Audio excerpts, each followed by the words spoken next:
Hello guys, അപ്പം ഇന്ന് നമുക്കൊരു യാത്ര പോയാലോ? എങ്ങോട്ടാണെന്നല്ലേ അത് ലാസ്റ്റ് പറയാമേ. അങ്ങനെ ഞങ്ങൾ കുറേ നേരത്തിന് ശേഷം ഓട്ടോ കിട്ടി ഞങ്ങൾ പോവാട്ടോ. അങ്ങനെ ഓട്ടോയിൽ ഞങ്ങൾ പോയി ജംഗ്ഷനിലെത്തി. ചെന്ന ഉടനെ ഞങ്ങൾക്ക് ബസ്സൊക്കെ കിട്ടി. ഇതിൻ്റെ ഇടയ്ക്ക് ഞങ്ങൾ ഒരു പട്ടി ഓടിച്ചിട്ടോ ഗൈസ്. അങ്ങനെ പട്ടിയുടെ അടുത്ത് ഞങ്ങൾ എങ്ങനെയൊക്കെയോ രക്ഷപ്പെട്ടാട്ടോ ബസ് കയറിയത്. അങ്ങനെ ഞങ്ങൾ ബസ് കയറി. ഇത് ഞങ്ങൾ പോകുന്ന വീട്ടിലേക്കുള്ള വഴിയാട്ടോ. എവിടേക്കാണെന്ന് വെച്ചാൽ എൻ്റെ അമ്മയുടെ അനിയത്തിയുടെ വീട്ടിലേക്കാണേ.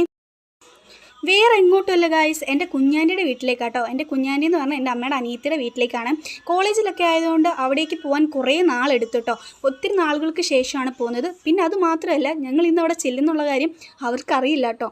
അങ്ങനെ ഞങ്ങൾ അവർക്ക് സർപ്രൈസ് കൊടുക്കാൻ വേണ്ടിയിട്ട് പതിഞ്ഞ് സൗണ്ട് ഉണ്ടാക്കാണ്ട് നടന്ന് പോവാട്ടോ. അപ്പോൾ അവർ അടുക്കളയിലായിരുന്നേ.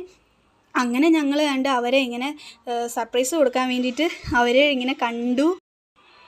അങ്ങനെ ഞങ്ങൾ കണ്ട് അവർക്ക് സർപ്രൈസ് കൊടുത്തു. ഞങ്ങളെ അവർ കണ്ടിട്ട് ഒരുമാതിരി ഷോക്കായ പോലെ ആയിട്ടോ. കാരണം അവർ വിചാരിക്കുന്നുണ്ടാവില്ലല്ലോ ഞങ്ങൾ വരും എന്നുള്ള കാര്യം.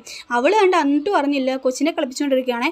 അങ്ങനെ ഞങ്ങൾ സൗണ്ട് ഉണ്ടാക്കി തിരിഞ്ഞു നോക്കിയപ്പോൾ ഞങ്ങൾ അങ്ങനെ കുറേ നേരം അവിടെ നിന്ന് കുറേ നേരം ചിരിക്കുകയും കുറേ കഥകളൊക്കെ പറഞ്ഞു. അങ്ങനെ എല്ലാ കാര്യങ്ങളും ഒന്നും എടുക്കാൻ പറ്റിയില്ല കേട്ടോ. അങ്ങനെ ഞങ്ങൾ തിരിച്ച് വീട്ടിലേക്ക് പോരുവാണേ. വൈകുന്നേരം ആട്ടോ ഞങ്ങൾ വരുന്നത്. അപ്പോൾ ഇന്നത്തെ വീഡിയോ ഇത്രയേ ഉള്ളൂ. എല്ലാവർക്കും ബൈ ബൈ.